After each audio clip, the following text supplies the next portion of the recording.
हमारे जीवन में सुख मिले, शांति मिले, हर आदमी की ये मांग है, हर आदमी का ये उद्देश्य है। और इसलिए आदमी कई प्रकार का रास्ता अपनाता है कि किस रास्ते पर चलूं तो मुझे सुख मिले, शांति मिले। और इसको पाने के लिए पूरा जीवन बीत जाता है, लेकिन जीवन में अशांति ही मिलती है, क्योंकि जगह अच्छी नहीं मिलती है। गलत रास्ता अपना लेते हैं, और गलत रास्ता अपनाएंगे तो सुख कहाँ से मिलेगा, शांति कहाँ से मिलेगी। हर आदमी चाहते हैं कि मेरे साथ कोई बढ़िया मीठी वाणी से बात करे, सुंदर व्यवहार करे, लेकिन हम खुद से चालू नहीं करते हैं। हर आदमी सोचते हैं कि हमारी प्रशंसा हो, प्रशंसा करे, लेकिन हम दूसरों की प्रशंसा नहीं करते हैं, दूसरों की शिकायत करते हैं, दूसरों के अंदर में दोष देखते हैं, कमी देखते हैं। और इसी के कारण है कि सबका मन अशांत है, सबके घर में कलह है, सबके घर में लड़ाई है, झगड़ा है। और सत्संग सुनने के बाद लड़ाई झगड़ा शांत ना हो, भाई भाई में प्रेम ना हो, सास बहू में प्रेम ना हो, देवरान जेठान में प्रेम ना हो, तो ये सत्संग सुनने से कोई लाभ नहीं मिलेगा। हम सत्संग सुनते हैं और घर में जाएं तो जैसे का तैसा बना रहे, इससे हमें कोई लाभ मिलने वाला नहीं है। सत्संग जो करवाते हैं, सत्संग सुनने के लिए बुलाए तो हम चले गए, और नहीं जाएंगे तब क्या होगा, ये सोचकर भी कई लोग सत्संग में जाते हैं।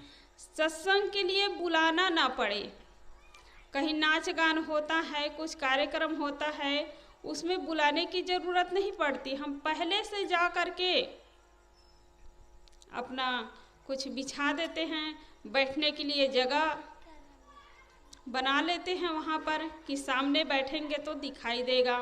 तो ऐसे ही सत्संग में रुचि होनी चाहिए कि हम सत्संग में जाएंगे तो हमारा सुधार होगा, हमारे घर परिवार का सुधार होगा, तब सत्संग सुनना ये लाभ होगा।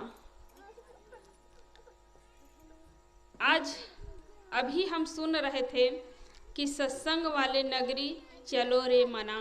तो आप लोग यहाँ पर बैठे हैं तो कौन से नगरी में बैठे हैं? सत्संग की नगरी में बैठे हैं। और यहाँ से उठ कर के कोई जाए जहाँ प्रपंच हो रहा है, एक दूसरे की बुराई कर रहे हैं, वो कौन सी नगरी है?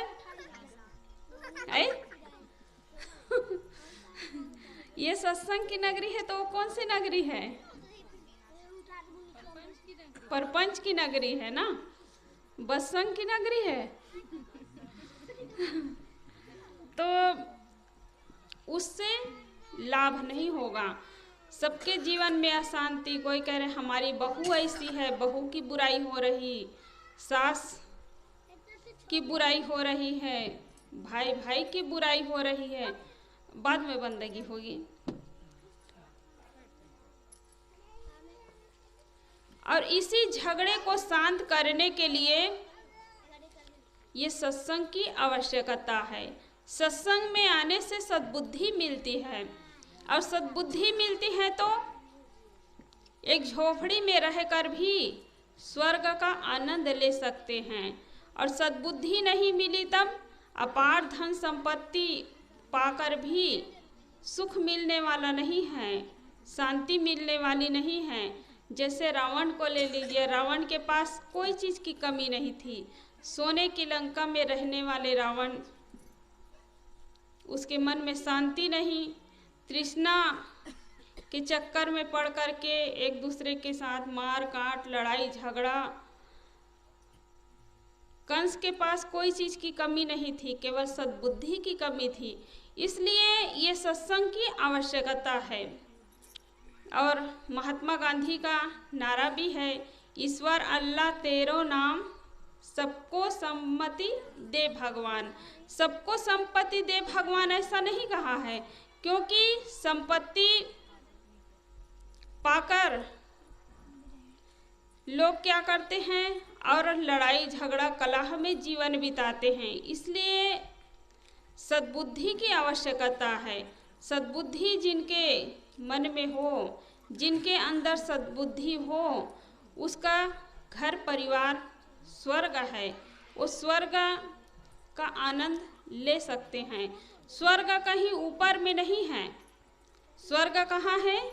इसी धरती में है, आपके घर में है। जिस घर में एक दूसरे का आदर सम्मान हो, मिल बांट करके खाया जाता है, एक दूसरे के लिए त्याग किया जाता है, तो त्याग करने से प्रेम बढ़ता है।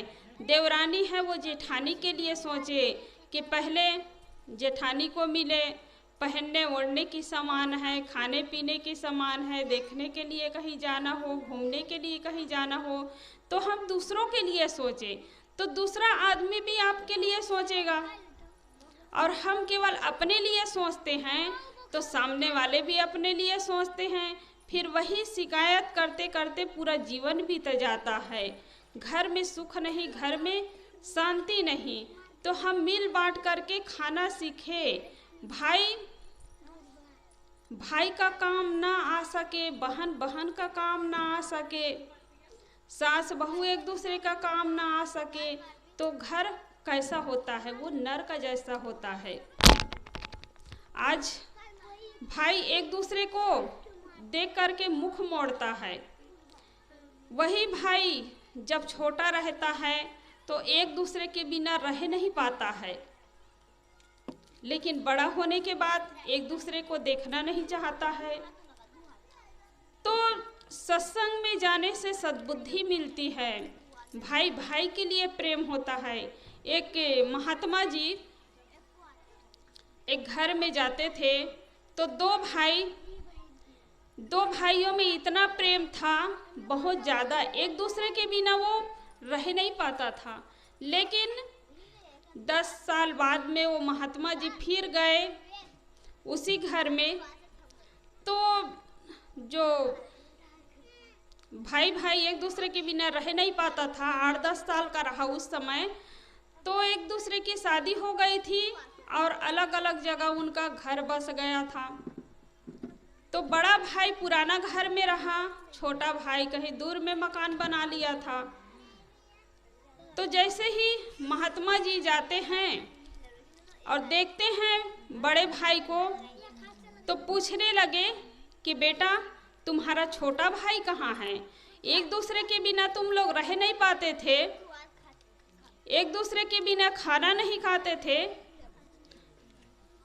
बच्चे लोग बहुत बात करते हैं, इधर पीछे बैठे हैं वो लोग। एक दूसरे के बिना खाना नहीं खाते थे, तो वो भाई कहाँ हैं? तो बड़ा भाई कहने लगा कि गुरुदेव जी आप छोटे भाई का नाम न लो तो ठीक है, छोटे भाई का मैं नाम सुनना भी नहीं चाहता हूँ। तो गुरुदेव जी ने कहा कि ये तुम कैसी बात कर रहे हो, तुम लोग तो एक दूसरे के बिना रह नहीं पाते थे। तो कहा कि हम लोग एक दूसरे में लड़ाई झगड़ा हो गया और छोटा भाई जो है दूर में जा कर के मकान बना लिया, अपने परिवार के साथ रहने लगा। तो गुरुदेव जी ने कहा कि जाओ और तुम अपने छोटे भाई को मना करके ले आना। तो बड़ा भाई ने कहा कि वो मुझसे बात नहीं करता है, मेरे सामने झुकता नहीं है, और जाऊंगा तो मेरे साथ वो आएगा नहीं। तो उन्होंने कहा कि बड़े प्यार से समझाना, उसके सामने झुक जाना, तुम बड़े हो तो बड़े हो करके झुक जाओगे तो झुकने से तुम छोटे नहीं हो जाओगे, बल्कि बड़े ही रहोगे। जो झुकता है वही बड़ा होता है। बड़ा कौन होता है? जो समझदार होता है। तो तुम समझदार हो, वो तुमसे छोटा है, उसके सामने तुम झुक जाना, मना करके ले आना। उन्होंने कहा कि मैं उसके दरवाजे पर नहीं जाऊंगा। तो गुरुदेव जी ने बहुत समझाए, उसके बाद फिर तैयार हो गया बड़ा भाई। और जैसे ही घर में पहुंचता है तो इधर छोटा भाई देख रहा है कि भैया इस घर के तरफ आ रहे हैं और हो सकता है मेरे घर में आ जाए, लेकिन आज तक तो घर में नहीं आए हैं, दरवाजे पर नहीं आए हैं। वो ही इंतजार करके एकदम गौर से देख रहे हैं। तो जैसे ही दरवाजे के सामने पहुंचते हैं तो छोटा भाई दौड़ करके आता है, चरण पकड़ लेता है और फिर पकड़ करके खूब रोता है। कहने लगा कि भैया मैं तुम्हारा साथ नहीं छोड़ना चाहता था और 10 साल मेरा कैसा बीता है उसको मैं ही जान सकता हूँ, लेकिन तुमने तो मुझे ठुकरा दिया। तो इस प्रकार बोल करके खूब रोने लगा। और बड़ा भाई सोच रहा था कि मैं जाऊंगा तो मुझसे बात नहीं करेगा, पास में नहीं आएगा, इस प्रकार वो भी सोच रहा था। लेकिन हुआ उल्टा, एक दूसरे को से गले मिल करके खूब रोने लगे। और इधर गुरुदेव जी इंतजार कर रहे हैं कि कब दोनों भाई आए तो मैं दोनों भाई को देख लूं। तो जैसे ही घर में पहुंचते हैं तो संत जी बैठे थे और दोनों भाई को आपस में मिलते देख करके बहुत खुश हुए। सोचने लगे कि मेरा आना ये सार्थक हो गया। तो संत का ये काम है कि जो घर परिवार टूट चुका है, एक दूसरे के दिल में जगह नहीं है, दीवार खड़ा हो गया है, उस दीवार को तोड़ने वाले हैं, झगड़े को मिटाने वाले हैं। और संत गुरुजन सबके हित चाहते हैं, सबको आगे बढ़ना चाहते हैं, देखना चाहते हैं, सबको ऊपर उठाना चाहते हैं। जो कीचड़ में फंसे हुए हैं, प्रपंच में पड़े हुए हैं, सबको उबारना चाहते हैं, सबके लिए सोचते हैं। आप सोचते हैं तो आप अपने केवल घर के लिए सोचते हैं, और आजकल हम देखते हैं तो अपने घर के लिए भी नहीं सोचते हैं, अपने माता पिता के लिए नहीं सोचते हैं। हम दो और हमारे दो, ये दिन आ गया है कि हम दो हैं और हमारे 2 बच्चे हो जाए, बस अपने परिवार में मस्त है।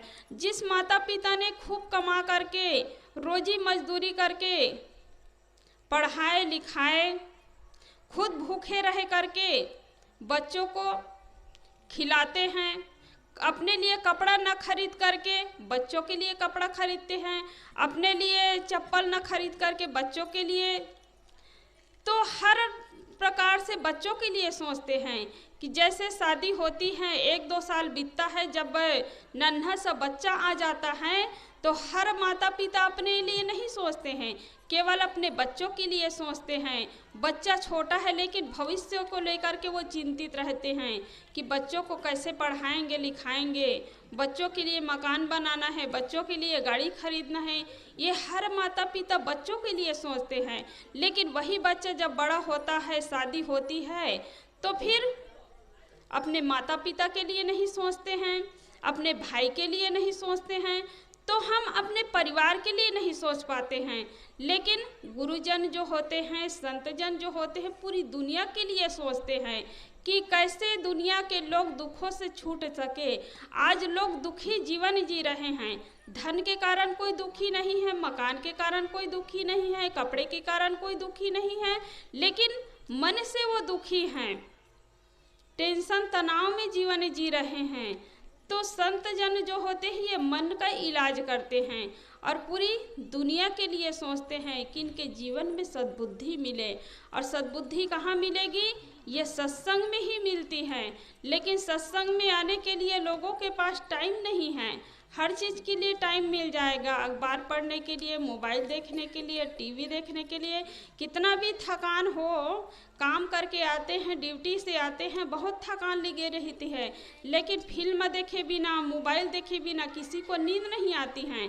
लेकिन सत्संग में जाने के लिए क्या कहते हैं? हम इतना काम करके आए हैं, दिन भर के बाद में घर में आ रहे हैं और फिर कहाँ सत्संग में जाएंगे। और वही व्यक्ति 12 बजे रात तक, 1 बजे रात तक जगते हैं, तो अपने लिए भी नहीं सोच पाते हैं कि मैं सत्संग में जाऊं तो मुझे सुख मिले, शांति मिले, सद्बुद्धि मिलेगी, मेरा घर परिवार अच्छा बनेगा, ये नहीं सोच पाता है। लेकिन संत जन सबके लिए सोचते हैं और सत्संग में अच्छी अच्छी बातें बताती है। कितने लोग तो नशा करने वाले हैं, गुटखा खाने वाले हैं, वो लोग उल्टा सीधा गाली भी देते हैं संतों को। फिर भी संत सोचते हैं कि उल्टा सीधा गाली दे तो कोई बात नहीं, कम से कम सत्संग में आए तो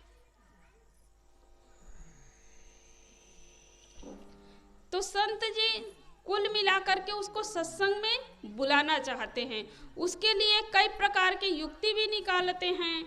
नशा करने वाले, गुटखा खाने वाले, गाली गलौज देने वाले कम से कम सत्संग में आए। तो एक जगह सत्संग हो रहा था, संत जी सत्संग में बोल रहे थे, नशा पर ही बोल रहे थे कि नशा करने से क्या हानि होती है, बीड़ी पीने से क्या हानि होती है, शराब पीने से क्या हानि होती है, जुआ खेलने से क्या हानि होती है।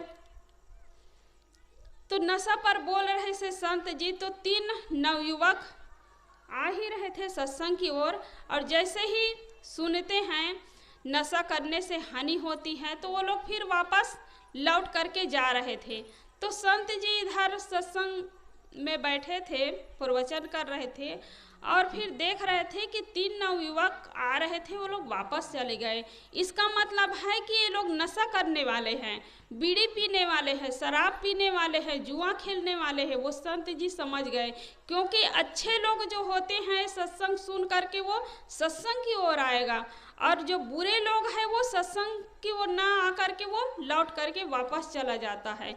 भीड़ देखे, कुछ माइक में आवाज़ आ रही थी तो उनका मन हुआ चलो देखें क्या हो रहा है, लेकिन जैसे ही सुने कि सत्संग नशा करने से हानि होती है तो लोग वापस जा रहे थे।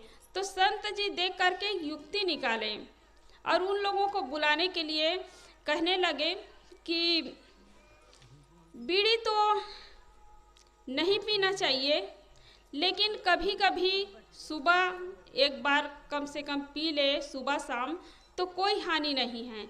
तो इतना सुनते हैं जो बीड़ी पीने वाले हैं वो लौट करके देखते हैं कि ये तो संत जी बड़ी अच्छी बात बता रहे, बीड़ी नहीं पीना चाहिए लेकिन सुबह शाम पी लेने से कोई हानि नहीं है। तो 2 लोग फिर जा ही रहे थे, हमारे काम की बात नहीं है। फिर बोलने लगे संत जी कि शराब तो नहीं पीना चाहिए, लेकिन कभी त्योहारों में पी लेने से कोई हानि नहीं है, पी लेना चाहिए। तो वो भी रुक जाता है, वो भी वापस इधर लौट गए।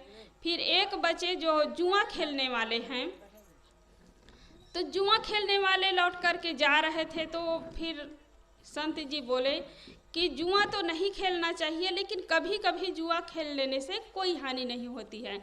तो तीनों सोचने लगे कि संत जी तो बड़े कमाल की बात करते हैं, चलो वापस चलते हैं सत्संग की ओर। बड़ी अच्छी बात बता रहे कि नशा करने से कोई हानि नहीं है, शराब पीने से कोई हानि नहीं है, जुआ खेलने से कोई हानि नहीं है। तो जा कर के बैठते हैं। फिर जब नज़दीक में पहुंचते हैं तो संत जी कहने लगे कि जो बीड़ी पीते हैं उनको कभी कुत्ता नहीं काटेगा। क्या कहने लगे कि जो बीड़ी पीता है उसको कभी कुत्ता नहीं काटेगा। तो बहुत खुश हो गया बीड़ी पीने वाला। और फिर कहने लगे कि जो शराब पीते हैं वो कभी बूढ़ा नहीं होगा, जो शराब पीता है वो कभी बूढ़ा नहीं होगा। फिर कहने लगे कि जुआ खेलता है उनके घर में कभी चोरी नहीं होती है। तो तीनों खुश हो गए और खुश होकर के संत जी के पास सामने जा कर के बैठे। और मन में इच्छा होती है कुछ सुनते हैं तो आगे और कुछ पता चलेगा, आगे क्या होगा, कैसे कुत्ता नहीं काटेगा, कैसे घर में चोरी नहीं होगी, कैसे बूढ़ा नहीं होंगे, ये जानने की इच्छा हुई। तो सबसे पहले पूछने लगे, जो बीड़ी पीने वाले हैं वो पूछने लगा कि संत भगवान, हम तो ये पहली बार सुन रहे हैं, आज तक कोई ऐसे गुरु नहीं मिले थे कि जो बीड़ी पीने वाले हैं वो उनको कभी कुत्ता नहीं काटेगा। तो आप बता दीजिए कृपा करके कि कैसे कुत्ता नहीं काटेगा। तो संत जी कहने लगे कि अरे तुम बीड़ी पीते पीते बूढ़े हो जाओगे, तुम्हारा फेफड़ा खराब हो जाएगा, तुम चल नहीं पाओगे तो लाठी लेकर के चलोगे, और लाठी जो पकड़ करके चलता है उसके पास कभी कुत्ता नहीं आता है तो काटेगा कैसे। तो वो भी समझ गया कि मैं बूढ़ा ही नहीं हो पाऊंगा, जवानी में ही मेरा शरीर ये खराब हो जाएगा। वो फिर समझ जाता है और कहता है कि संत भगवान आज से मैं बीड़ी पीना छोड़ देता हूँ, बीड़ी नहीं पीऊँगा। फिर दूसरा ने कहा कि ये अब मेरा क्या हाल होगा, मैं तो ये शराब पीता हूँ, ये बीड़ी पीने वाले के तो ये हाल है, अब मेरा क्या हाल होगा। फिर उन्होंने कहा कि संत भगवान बता दीजिए कि शराब पीने से कैसे बूढ़ा नहीं होता है।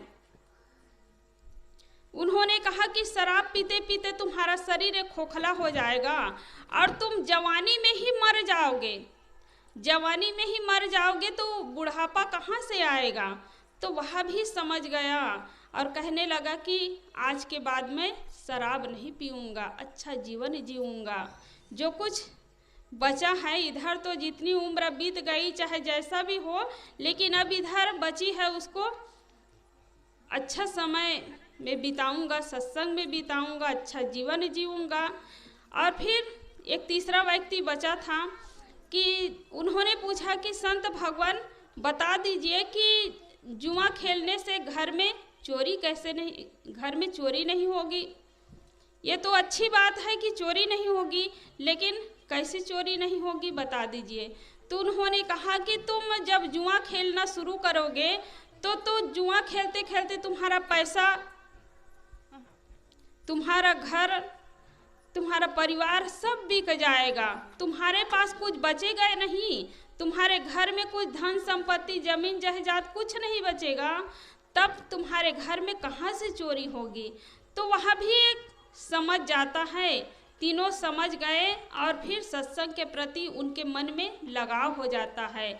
उन्होंने कहा कि ऐसे गुरु तो हमें पहली बार मिले हैं, आज तक इतनी उम्र हो गई लेकिन कोई ऐसे गुरु नहीं मिले। तो तीनों के जीवन में बदलाव आ जाता है, अच्छा रास्ता अपना लेता है। तो ये है सत्संग के महत्व। तो संत जन कोई गाली देते हैं, उल्टा सीधा बोलते हैं, उसके बाद भी संत जन नाराज नहीं होते हैं, सोचते हैं कि ये अभी नादान है, ये अभी अज्ञानी है, न समझ है, इसलिए उल्टा सीधा बोल रहे हैं। जब ये समझदार हो जाएगा, सत्संग में जुड़ जाएगा, बुद्धि ठीक हो जाएगी, तो ऐसी वाणी से बात नहीं करेगा। तो सबके जीवन के सुधार के लिए संत जन बोलते हैं, सोचते हैं। सदगुरु कबीर साहब कहते हैं, मैं रोवो यहाँ जगत को, मोको रोवे न कोय, मोको रोवे सो जना जो शब्द विवेकी होए। मैं संसार के दुखों को देख करके रोता हूँ, सबको दुखों से उबारना चाहता हूँ, लेकिन मेरे लिए कोई नहीं रोते हैं। मेरे लिए वही रोते हैं जो शब्दों के पारखी है, शब्दों के विवेकी है। मतलब मेरी बातों को जो समझता है वही इस राहों पर चलता है।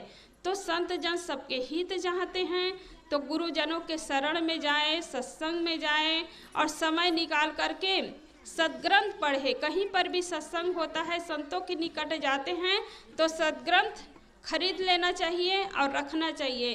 कितना भी थकान लगा हो, लेकिन घर में आते हैं तो आप 2 लाइन पढ़ लीजिए, 5 लाइन पढ़ लीजिए, 10 मिनट कम से कम खोल देखेंगे तो आपका थकान दूर हो जाएगा। टेंशन तनाव में जीवन जी रहे वो भी शांत हो जाएगा और अच्छा जीवन जी सकते हैं। तो इन्हीं शब्दों के साथ मैं अपनी वाणी को विराम दे